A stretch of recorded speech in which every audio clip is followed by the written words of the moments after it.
해야 할 기도라는 제목을 가지고 여러분들과 함께 나눠보도록 하겠습니다.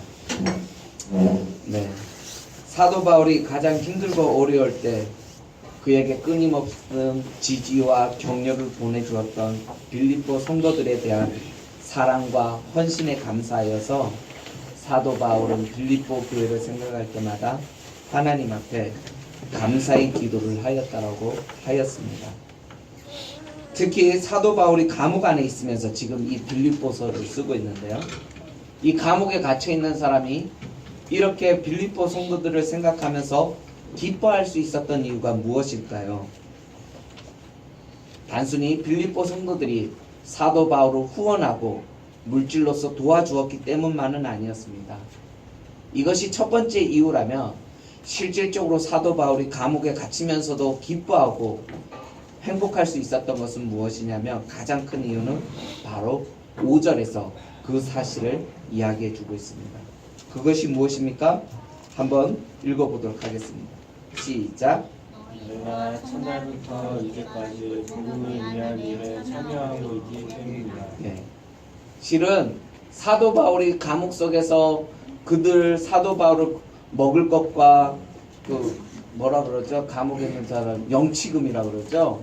영치금을 넣어주고 이러면서 도와준 것에 대해서 이렇게 기뻐하고 감사할 수 있었던 것은 뭐냐면 영치금을 넣어줬기 때문이 아니라 그것뿐만 아니라 지금까지 사도 바울이 하나님 다메섹 도상에서 하나님의 종으로 부름받아서 지금까지 수없이 달려오는 동안 그때부터 끝까지 지금까지 계속해서 빌립보 성도들과 복음 안에서 교제를 해왔기 때문이라고 말해주고 있습니다. 여러분들도 요즘 먹고 사시느냐고 힘들고 버겁죠? 그쵸? 세상 사는 게 만만치 않으리라 여겨집니다. 다들 이야기를 들어보면 힘들고 버겁고 문제없는 가정이 없는 것 같은데 이럴 때 우리가 어떻게 하면 다시 힘을 얻을 수가 있을까요? 어떻게 해야 될까요? 나를 자꾸 힘들게 하고 억누르는 뭐 이렇게 눌려 있었을 때 내가 어떻게 하면 다시 이 상황 속에서 힘을 낼 수 있을까? 그것은 답은 뻔하죠. 하나님과 가까이 있는 겁니다. 하나님과 친밀하게 지내는 것입니다. 그런데 문제는 어떻게 하면 하나님과 가까워질 수 있을까요? 어떻게 하면 내가 하나님과 친밀해질 수 있을까요? 그것이 관건이겠죠. 그것이 무엇이냐면 우리는 주변 사람들과의 관계 속에서 내가 지지를 얻어야 하고 또 그 사람들로부터 위로를 받고 위로를 해주는 것으로 내가 지금 하나님과 친밀한 관계에 있구나. 하나님이 나를 지켜보고 있고 나를 보호해주고 있구나. 이것을 주변 사람들로부터 우리는 알 수가 있고 느낄 수가 있다라는 것입니다. 그래서 여러분들 하루의 일과를 볼 때 여러분들의 그 많은 시간을 누구와 함께 보냅니까? 직장 동료들과 보내죠. 그러니까 어떻게 돼요? 직장 동료들과 사랑하지 않아도 나와 많은 시간을 보내는 그 사람으로부터 지지를 얻고 관계가 좋아져야 되는 것입니다. 그리고 사랑하는 사람으로부터는 뭐 퇴근하고 한 요즘에는 2시간, 3시간밖에 같이 있을 수가 없는 것 같은데 비록 많은 시간을 함께하지 못하더라도 사랑하는 가족들과 정서적인 유대감을 형성해야 되는 그 사람들과 관계가 좋지 않으면 사랑하는 가족들이나 친구들이나 그 다음에 교회 성도들로부터 관계가 좋지 않으면 우리들의 삶은 더더욱 피폐해지게 되는 것입니다. 사람은 서로 의지하고 살아가는 존재로서 서로 기대어 살라고 한자, 사람 인자를 어떻게 쓰죠? 이렇게 쓰죠. 이게 사람인데 서로 기대어서 살아가는 이게 사람이라는 겁니다. 그러면서 인문학에서도 세상에서도 사람과의 관계가 얼마나 중요한지 그 관계에 대해서 강조를 하고 있는 것을 보게 됩니다. 신앙생활도 마찬가지입니다. 하나님과 우리들과의 관계도 마찬가지입니다. 우리가 어떻게 하면 하나님의 사랑과 은혜를 풍성하게 누릴 수 있을까요? 성도들 사이의 관계가, 교제가 너무너무 중요하다는 사실입니다. 그런데 교회 안에서 성도들 간의 교제에서 우리가 서로 위로를 받지 못하고 주님과의 관계가 성도들 간의 관계가 서로 좋지 않으면 주님과의 관계도 신앙생활도 교회 생활도 더더욱 버거워지는 것을 보게 됩니다. 사실 하나님은 이 땅에서 살아가면서 우리에게 필요한 것들을 다 주셨어요. 돈이 필요하십니까? 어떤 지지가 필요하십니까? 어떤 평강이 필요하십니까? 실상 우리가 요구하는 그 모든 것들은 실은 우리 삶의 주변에 이미 다 주어져 있다라는 겁니다. 내가 필요로 하는 것이 도대체 어디에 있어? 어디 있을까요? 바로 믿음의 지체들 속에 숨겨두었다는 사실입니다. 그래서 신앙생활 속에서 가장 중요한 네 가지 네 가지 바퀴 중에 하나가 뭡니까? 교제입니다. 교제. 뭐 성도들 간에 친하게 지내는 것이 무슨 그 안에 다 있을까요? 아니요. 이 성도들 간의 관계가 좋으면 먹지 않아도 배부르고 부족해도 다 채워지고 그런 유무상통의 그러한 역사가 일어나는 것을 보게 됩니다. 여러분들 천국과 지옥이 있을까요? 없을까요? 있을까요? 없을까요? 가보지 않았는데 어떻게 알 수 있어요? 그러나 성경에서는 있다고 얘기합니다. 너가 그렇게 말할 줄 알았어 내가. 그러면서 하나님 이야기하죠. 뭐라고 이야기할까요? 네가 사랑하는 배우자나 네가 사랑하는 자식과 너희 친구들과 사이가 좋지 않고 원수지간이 되거나 그 사람과 함께 사는 곳이 생지옥이라고 말합니다. 그거보다 더한 지옥이 없다라는 거예요. 진짜 지옥도 이런 지옥이 없다라는 거예요.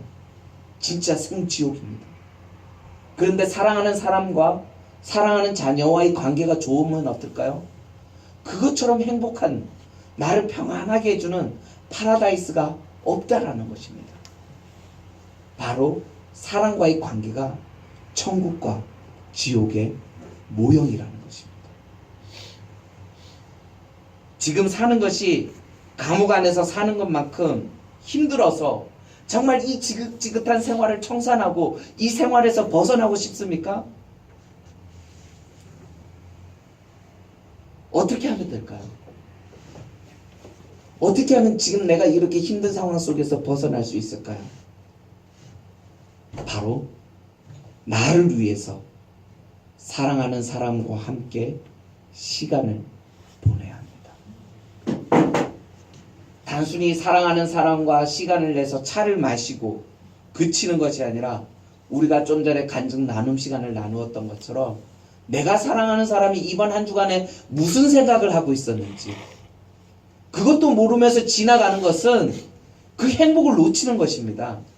그것을 돈으로 환산했을 때 수백만 원 이상의 가치가 있는 것입니다. 그거는 돈으로 환산할 수 없는 것입니다. 그런데 우리는 그것들을 많이 잃어버리고 놓쳐버리고 우리 아이가 어떤 생각과 요즘에 어떤 감정으로 살아가고 있는지 많이 놓치게 된다라는 것입니다.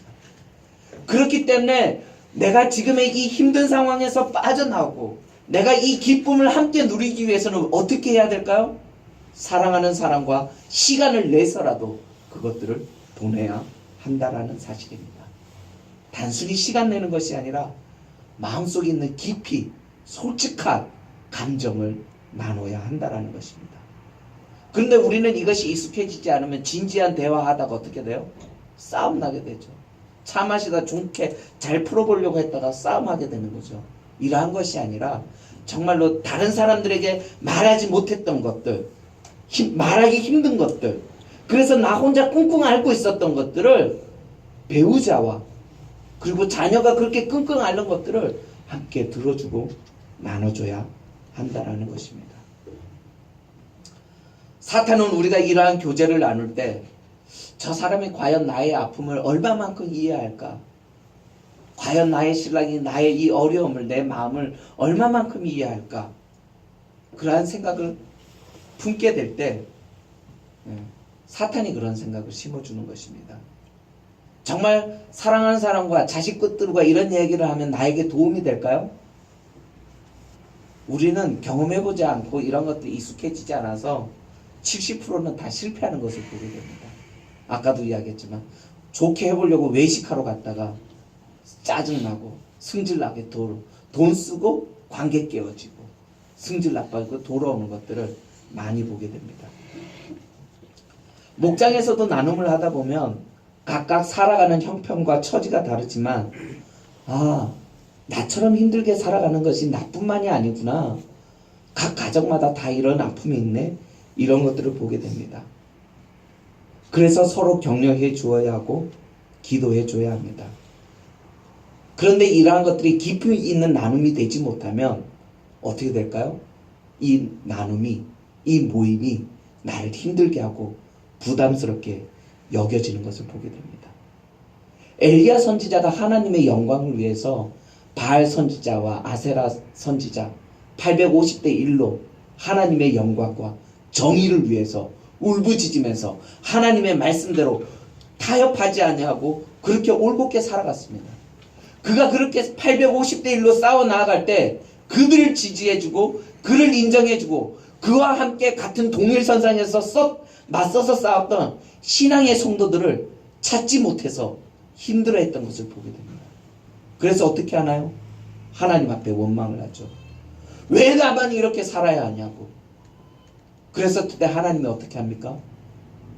아니야. 너만 그렇게 살아가는 것이 아니야. 지금 너처럼 우상에게 그런 영적인 싸움에서 무릎을 꿇지 않고 살아갔던 7,000명의 사람을 보여주게 됩니다. 나 말고 7,000명이나 하나님의 나라와 의를 위해서 나처럼 똑같이 외롭게 살아가는 사람들이 있었다라고요? 그것을 엘리야 선지자가 보는 순간 엘리야가 회복되는 것을 보게 됩니다. 빌립보 교회도 이 세상의 모든 지역 교회들이, 그래서 빌립보 교회도 여전도 회장들 둘이 싸웠던 거 지난주에 이야기했죠. 그리고 지난주에 모든 교회는 갈등과 반목이 있다라고 하였습니다. 왜냐하면 교회는 죄인들이 모여서 하나님의 자녀가 되는 곳이기 때문이라고 하였습니다. 그래서 문제가 없을 수는 없지만 그 문제를 어떻게 하면 해결할 수 있을까요? 그 제안, 그 솔루션을 요청하였었을 때 하나님이 답한 것은 무엇이냐면 하나님의 은혜와 사랑이라고 말해주고 있습니다. 그래서 교회 안에 하나님의 은혜가 없으면, 하나님의 사랑이 없으면 어려움을 겪게 되고, 아무리 힘들고 어려운 일이 있다 하더라도 내가 성령 충만하고 하나님의 사랑과 하나님의 은혜 가운데 머물게 되면 이 어려움을 잘 극복해 나아갈 수 있다라고 하였습니다. 그래서 지금 내 삶이 공고하고 힘듭니까? 그 큰 문제보다 더한 것은 내가 그 큰 문제를 해결할 만한 은혜가 미치지 못한다라는 것입니다. 그래서 하나님 앞에 더 간구해야 되고 하나님을 붙잡아야 되는데 그것을 어디로부터 얻으라고요? 1차적으로는 성도들 간의 교제를 통해서 그 하나님의 위로하심과 격려를 받으라는 것입니다. 6절 말씀을 한번 보도록 하겠습니다. 하나님이 우리를 행하신 착한 일이라고 기록되어 있습니다.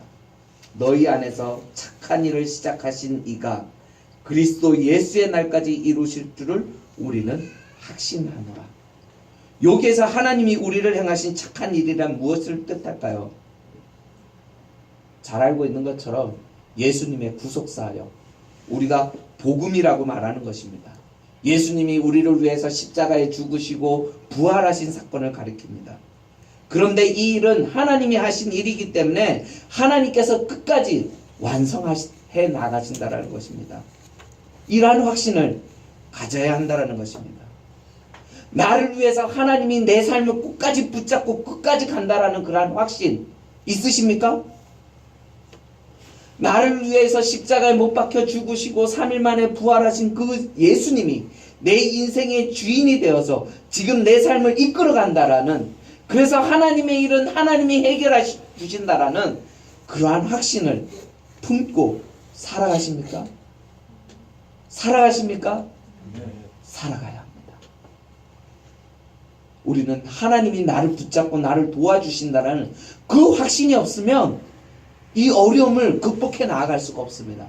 그런데 그때 그 확신을 깨닫게 되면 희망이 보이게 되는 것입니다. 그렇기 때문에 우리가 이때 어떻게 해야 되냐고요? 그 시선을 나에게 두면 안 되는 거예요.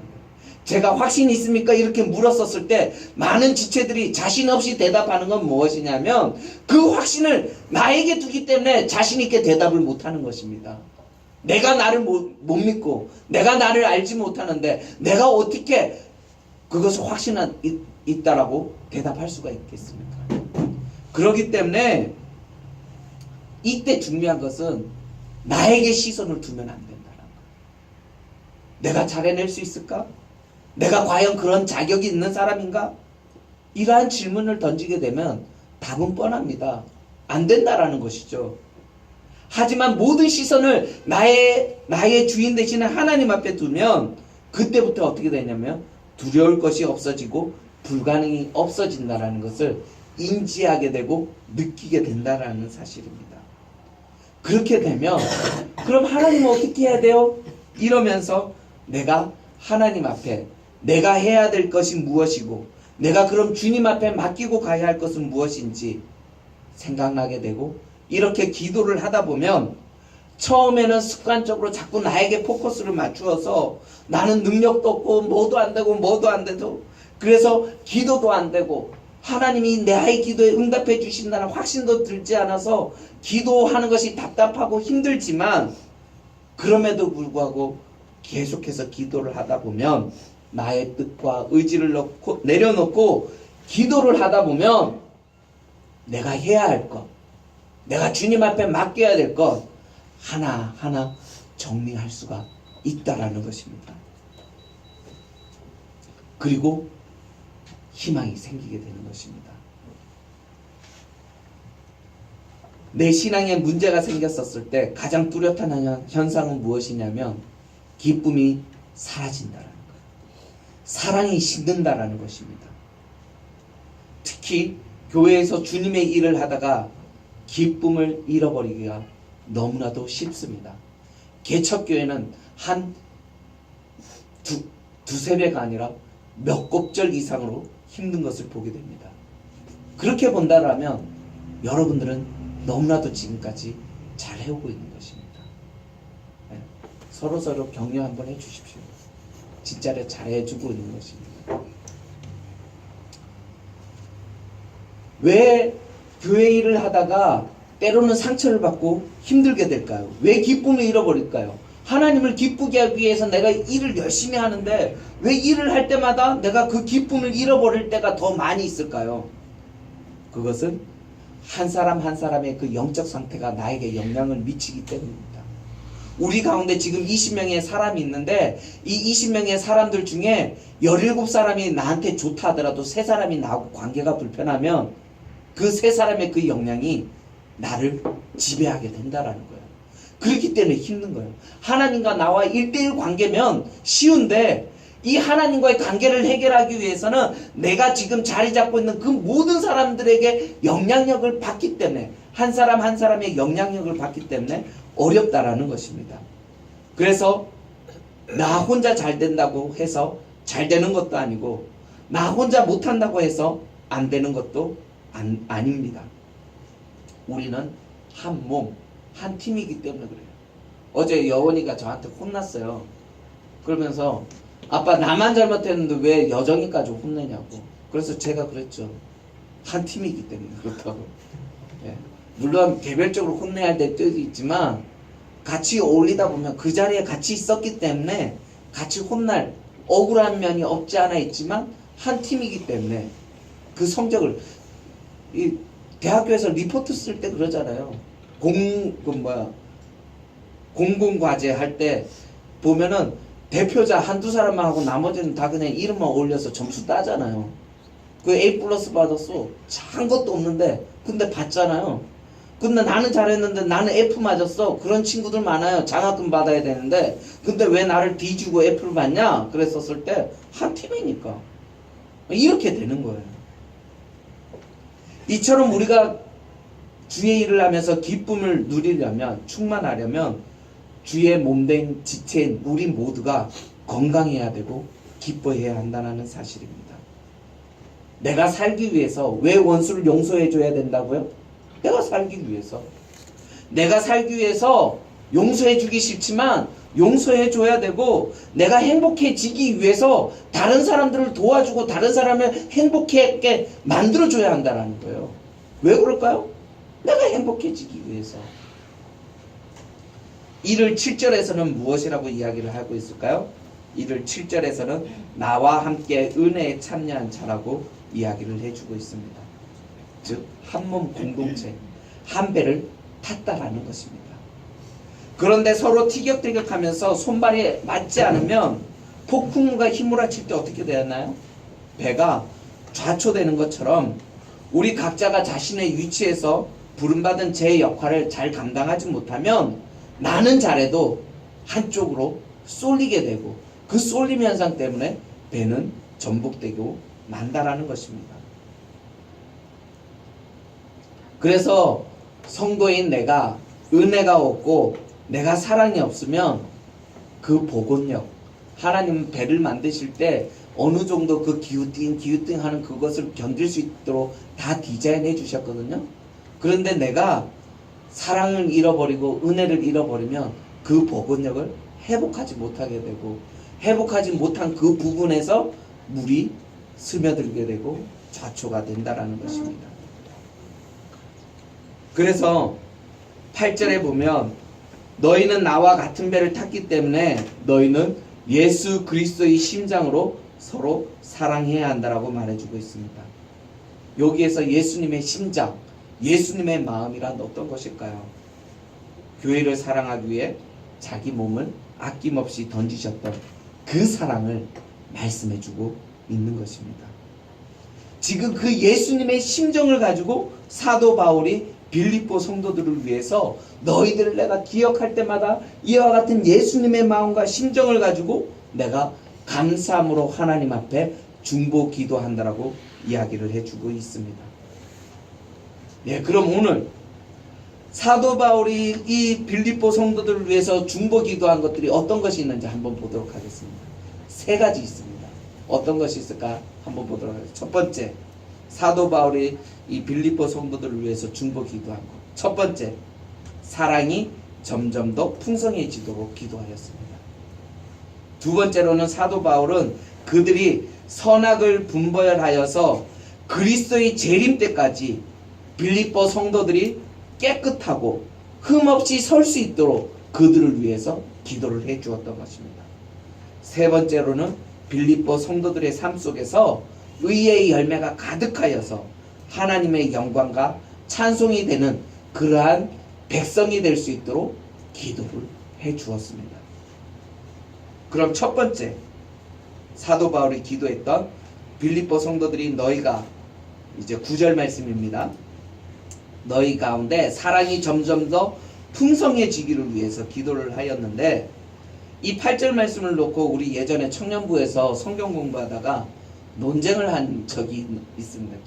말씀을 준비하면서 그때가 기억났습니다. 그때 논쟁이 뭐였냐면, 이 사랑이 풍성해지기 위해서 지식과 총명이 있어야지만 이 사랑이 풍성해지는 건지, 아니면 사랑이 풍성해지면 지식과 총명해지는 건지, 분별력이 생기는 건지, 이걸 가지고 논쟁이 붙었습니다.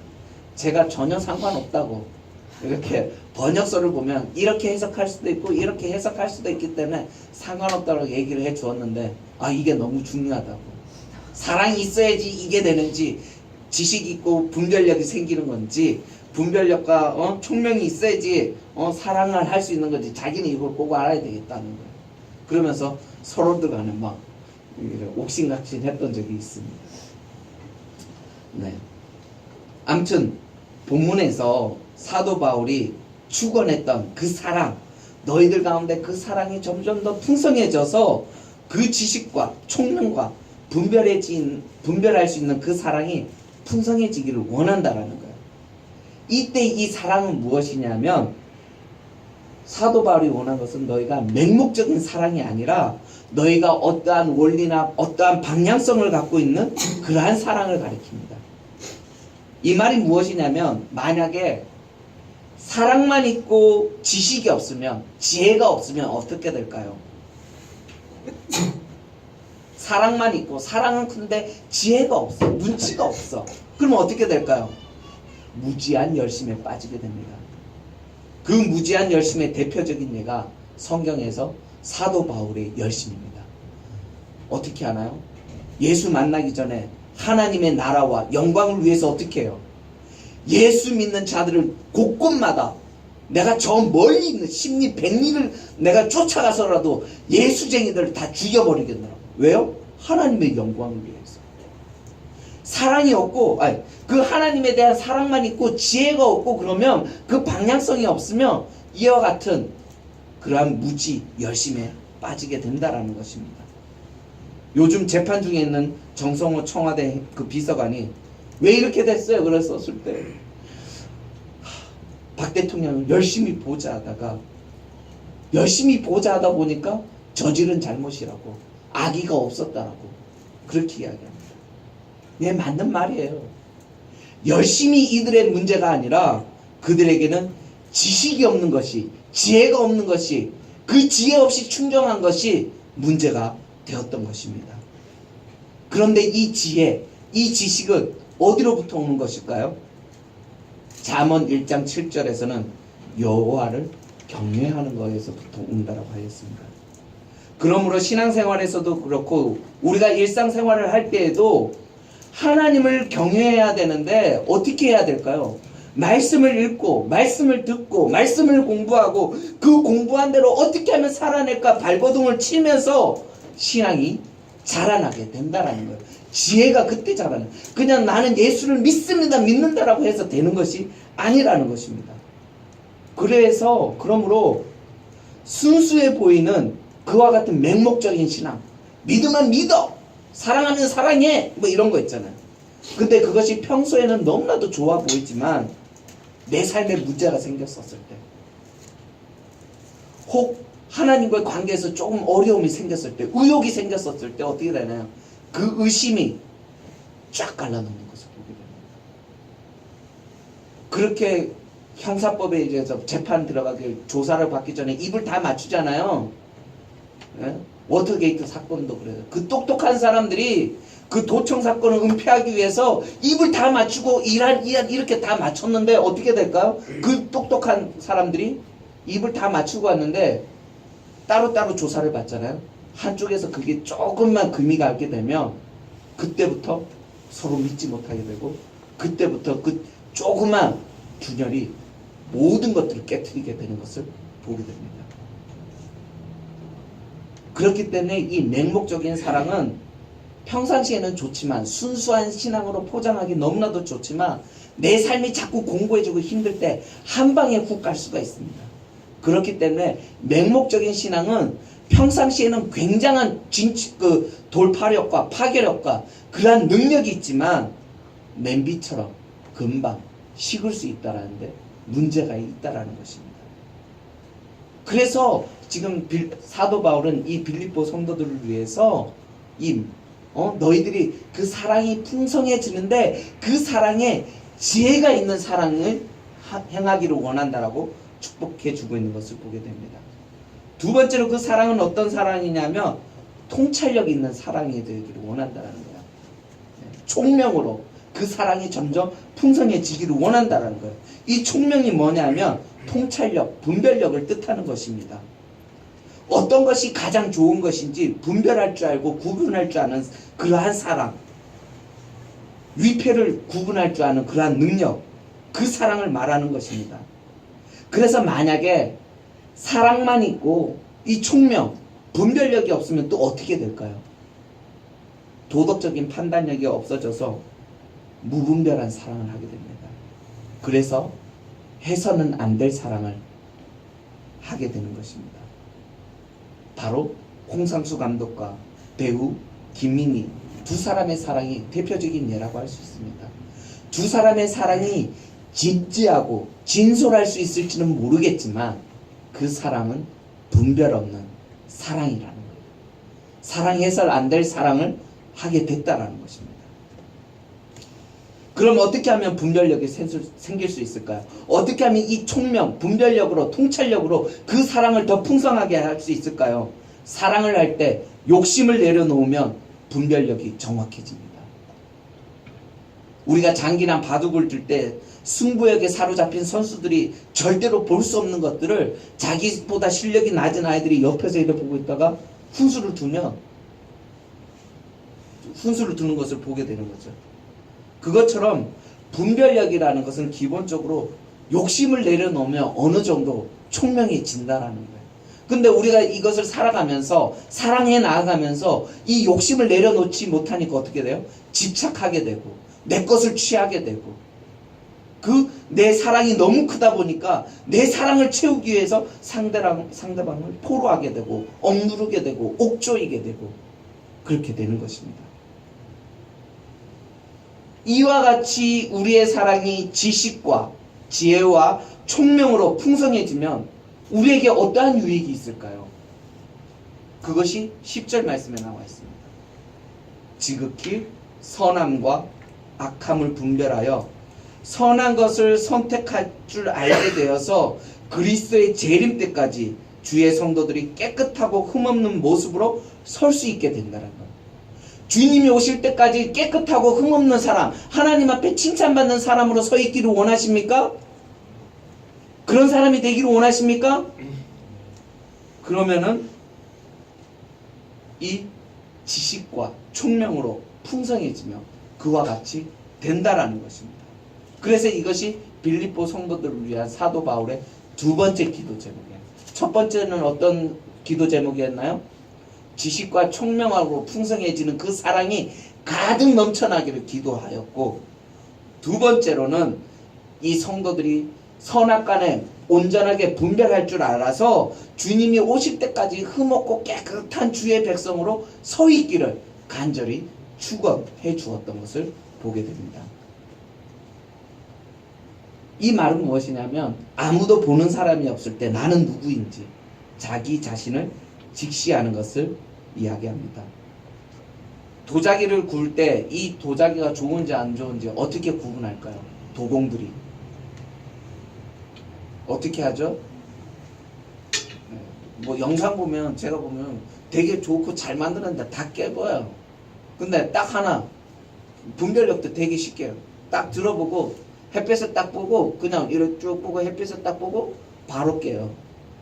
햇빛에 비치면 장기스가 나는 게 다 보인다고 그래요. 그래서 그 기스를 햇빛에 딱 비춰서 기스가 있으면 그냥 가차없이 깬다라고 합니다.